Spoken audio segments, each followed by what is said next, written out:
Is Wintoys installed but not working properly on your Windows computer? Maybe it won't load certain features, crashes unexpectedly, or doesn't respond the way it should. In this tutorial, I'll walk you through several troubleshooting steps that can help resolve the problem. Let's get started. First, completely close Wintoys.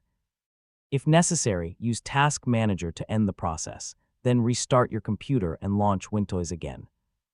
A simple restart can often clear temporary software conflicts and restore normal operation. Next, check whether a newer version of Wintoys is available. If you installed it from the Microsoft Store, open the store, go to your library, and click Get Updates.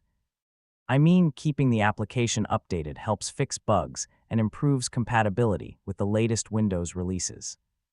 Now open Settings, choose Apps, then Installed Apps, find Wintoys and open Advanced Options.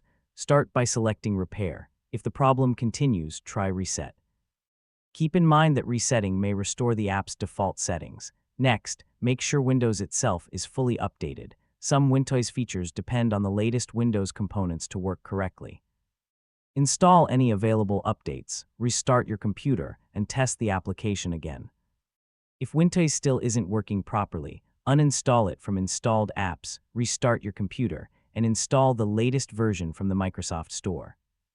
Reinstalling replaces damaged or missing program files and often resolves persistent issues.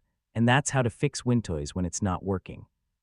Restarting your PC, updating the app, repairing or resetting it, and reinstalling it are the most effective troubleshooting steps for most users.